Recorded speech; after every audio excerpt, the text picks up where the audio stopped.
We are talking with Susie Bulloch from Hey Grill Hey. Thanks for hanging with me through the break there, Susie. You betcha. Here's a question. As the success starts to ramp up, money starts to generate, at what point did you and Todd, your husband, decide that he should stop being the CPA and be part of the HGH team full time? And like doing the Hey Grill Hey full time, you and Todd have to be around each other like all the time, right? Yeah. Okay, so I have another it's just follow-up. off frame, actually. We're never more than like 6 feet away. Great, perfect. I have a great follow-up question to do. So when do you guys decide that it is, I guess, an okay idea for Todd to leave probably what is a fairly lucrative and fairly stable gig? I told him on New Year's Eve 2016, I said 2017 is our year and you're quitting your job. And this is when I was maybe making like $500 a month from my website. And he was like, no. You can't you can't live on $500 a month? I mean, what's up? It's like a really nice offer for a job, but I'm going to have to pass. Yeah. But I was determined and I hustled all that year. And that's when we first started kind of catching our breaks in terms of really utilizing the video strategies on social media. And the videos were great because they drove a lot of traffic, right? But if anybody's been in social media for a long time, you kind of know that virals are short-lived. We have a really short attention span as social content consumers. And so you have this really fantastic viral and then it dies. And then maybe you're lucky and you get another really fantastic viral and then it dies. And so we were really struggling to find the consistency and the income that we needed. But just a couple months after that, we were really lucky to lock down a sponsorship with a company that we absolutely loved. And it's Camp Chef. And so they actually wanted to work with us for an entire year, which was like, it's very unusual to have a year-long sponsorship. But our relationship was really great. And we already had a great relationship just because I liked their products a lot. And so we set up a sponsorship. And so we knew for like a year, okay, this is what our minimum income is going to be, right? Was it enough for us to live on? Absolutely not. But was it great to have like a supplementary thing that we could actually count on? Yeah. Yes. And in my mind, I'm like, okay, this is a great thing and I can build on this. And then we started to experience like these really jumps in viral traffic. And then we noticed when they went back down, they started to go back down lower and then they would rebound a lot faster. And during that time, I also really started to focus on Google traffic. Like, how can I get people that are Googling something to end up on our website, right? And it was a lot of work. We've been working on our SEO traffic for well over a year. We started in 2017. And if you Google right now, smoked prime rib, we have 2 results on the first page. We're number 1 for smoking ribs. We're number 1 for smoked pork shoulder and smoked pork butt and smoked pulled pork for one post. And so being able to kind of turn up organically when people are searching for resources for barbecue, all that did was fulfill exactly what I wanted to do when I started this, right? Was I wanted to give the backyard cooks the resource that I didn't necessarily have when I first started. I had to go to books and I had to buy books and I had to read and research. And so I wanted to create a resource for people online where they could find something that would help them feed people and get that same like giant eyeball experience that I would get serving people steaks at my family's restaurants. And so that really, really helped bolster like our monthly income because we had recurring visitors coming back over and over and over again. So we got about halfway through the year and Todd was like, oh, you might actually be able to do this. And so he went and talked to his boss. He was like, hey, Susie's got this thing and she really wants me to quit my job and I think she could make it work. And his boss told him to burn the bridges. He's like, we'll be here as long as you need us to, but like, if you feel called to go, you should go. So he worked for 6 more months. Our goal was to have I had replaced his income in that 6 months. Nice. So our goal was to have at least 6 months saved up when he quit his job so that we could survive if things went real far south. Yeah. And so we took the leap in December. So that year he quit his job. It was the last month of the year, but gosh darn it, I made it. And I told him that we would. So he quit his job, and yeah, we've been working together for just over a full year now. Susie And Bulloch it's been awesome. joining me here on the show. So, I mean, let's talk about that for a second. You guys are around each other all the time. And look, I get it. You're married. There's love. You guys are parents. There's, a commitment there as well. I get all that. But let's be honest. There isn't any division between work life and home life since it's all together. So how do you make it work and do it in a healthy way? I think the best thing is that we are incredibly compatible. So we don't argue. We both are able to kind of accept critique really well. But I will say the first probably 3 or 4 months were the hardest because he had quit his job and we were still really trying to figure out the division of responsibilities. Like, okay, these are all the things that I've been doing up to this point. And if we want to take this to the next level, like I need help. I've done as much as I can do on my own. He was helping me edit videos up to that point. But in terms of all the other social media, the content creation, it was on my shoulders. And so how can we keep that so that I can still develop recipes, which is what I'm passionate about and good at, but the site can still continue to grow. And so just figuring out what he was good at in this space and how he could contribute and how he could have his own things, that was the hardest part. But we've really settled into our niche, and he's taken on a lot, especially this year as we're launching a full product line. He's spearheading that entire thing, and he's actually launched it as its own complete business. So that's been really fantastic. And I think the craziest thing when it comes to work-life separation is that we just don't have one, and we're not super sad about it. I think it's really easy to hit burnout and hit overwhelm. But we're lucky because we really, really, really love what we do. And we feel freaking blessed every single day. Who gets to make a living writing recipes about barbecue, right? Few. That's the craziest thing. And if I could have been a child and somebody had asked me, what do you want to do in your future? I wouldn't have said this, but if I had known it was possible, I sure would have picked it. So anyway, we just have a lot of gratitude, and we're grateful every single day. We're grateful that people still continue to come to our site and use our recipes, that they share pictures of our recipes that they've cooked on the internet, and that they share these experiences with their family. So anyway, we're really lucky. We love it.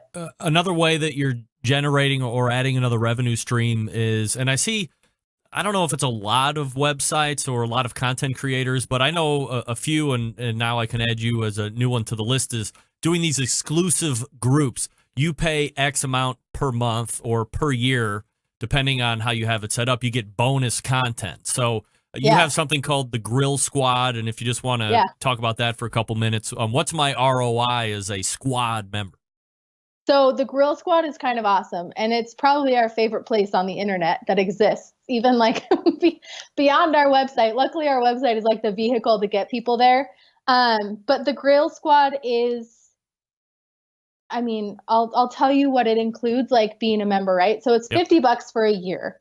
And you have unlimited access to my meat master classes. So this is 2 hours of video footage where you're essentially in my kitchen with me. And I show you step by step how I prep brisket, how I do pulled pork, how I do smoked chicken, and how I do ribs. And I don't just show you a recipe or give you a pretty picture and then a printable recipe. This is very much hands-on. Through the trimming process, you get close-up shots. You see how everything's supposed to look. You see how I use my knives, how we smoke, what kind of wood we use, what temperatures we're shooting for, all of these little details. And each of these videos comes with a printable workbook. And each of the workbooks has a log where you can track your cooks every time. So it's your own barbecue journal. And those are kind of the heart of the Grill Squad. So you have unlimited access to those videos. We also have a private Facebook group, which is amazing. We have, you get kind of this exclusive access to the website. So if you're one that has booked like bookmarked my site and come back for recipes over and over again, you know that there's ads. That's how we monetize. That's how we support our family and our business. But if you're a member of the Grill Squad, they're gone. So you have no ads anywhere on our website, which is kind of cool. It's like paying for Netflix, right? You get this premium viewing experience. We also do a discount for all Grill Squad members, and right now it's on all of our products. Oh, Todd brought in. So we just launched this year. We have a barbecue seasoning line, and we have sauces. We're running some custom butcher paper that'll be out soon. We have shirts, hats, and we're going to continue to add products to our store all year long. And so you have exclusive discounts on all of our store products. We do monthly giveaways for members. You're automatically entered to win. They're $1,000. You get both of my ebooks. So I've created 2 ebooks with recipes that don't exist on the website. You get both of those for free when you're a member. And we do podcast interviews that aren't released anywhere else. You get early access to all the podcast interviews. You're doing podcasts too? Not that we haven't released any of them to the public. Just exclusive for the Grill Squad members.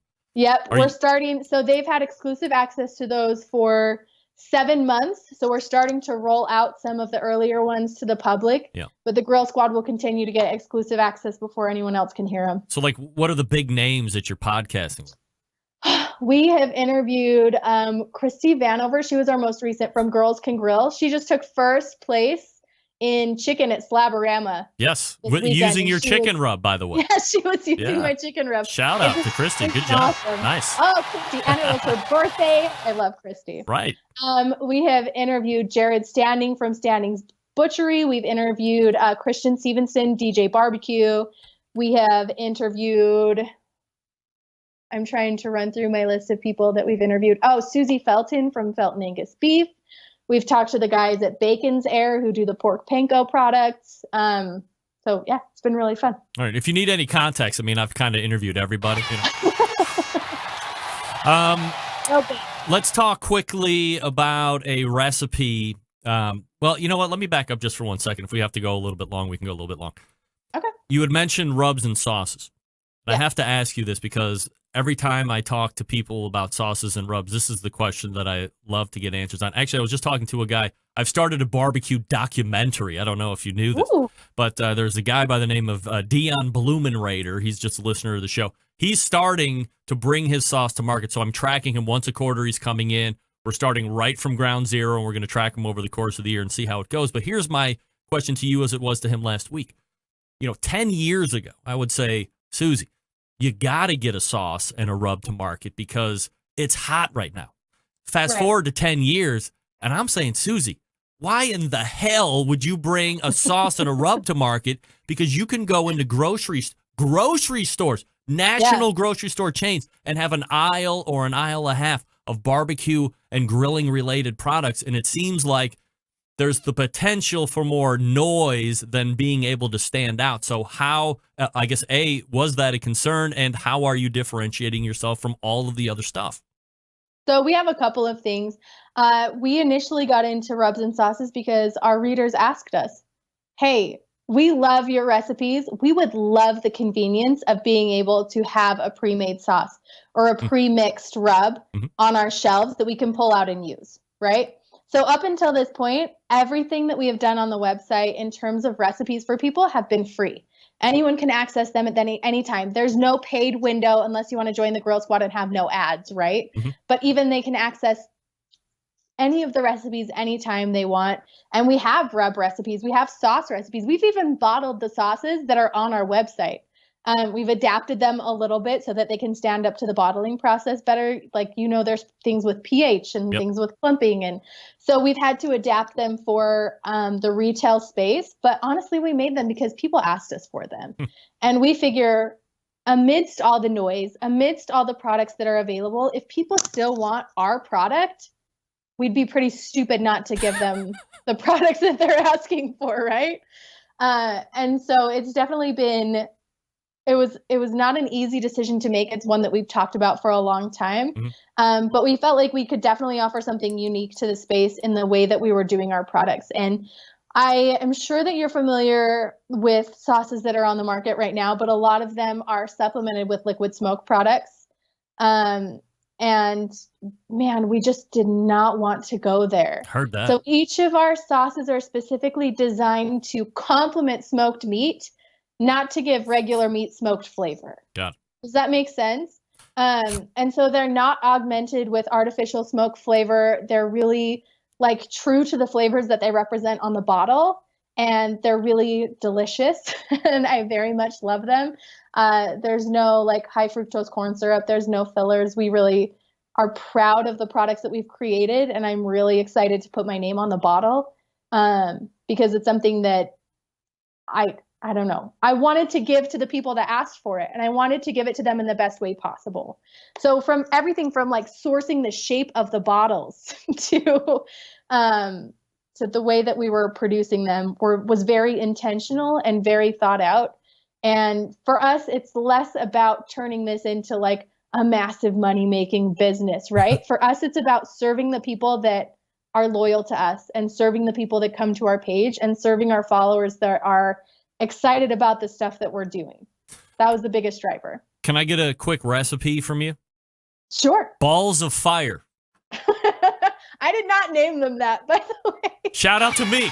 I think that might have been my buddy Stover that said balls of fire. But these are like meatballs, but they're also got jalapeno and they have some cheddar cheese and they have some bacon. So talk to me a little bit about that.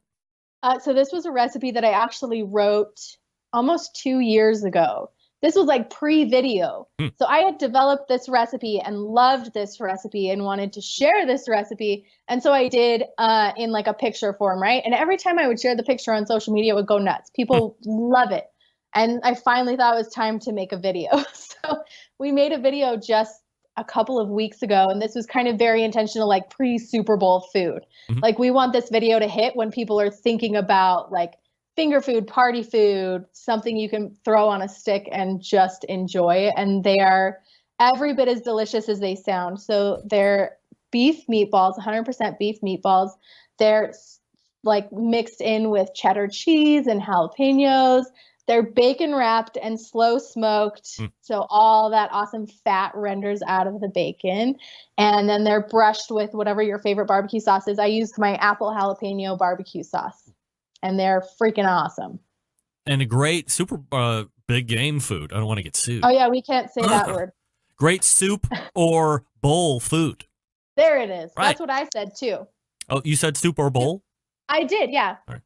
In case anybody goes back and double check it. Yeah, that's right. We want to make sure we're both not sued. Susie, you want to do a lightning round before I let you go? Sure. Of course you do. Here we go. I'm going to ask you some questions, just the answer right off the top of your head. There's no right or wrong answer. Ready? Yeah. True or false?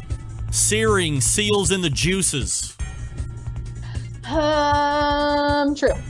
No! Searing doesn't seal in the juices? Well, I did wait and do it at the end. So Susie, I reversed here. We're going to have a conversation offline. Next question. You yes. said there was no wrong answer, and then you did. I know, but don't you know I live in hypocrisy all the time? That's part of the show. Yes or no, I still have the first barbecue pit I ever owned. Yes. Let it rest or let's eat? Let it rest. Radio or podcast? Podcast. Bourbon or gin? Sober.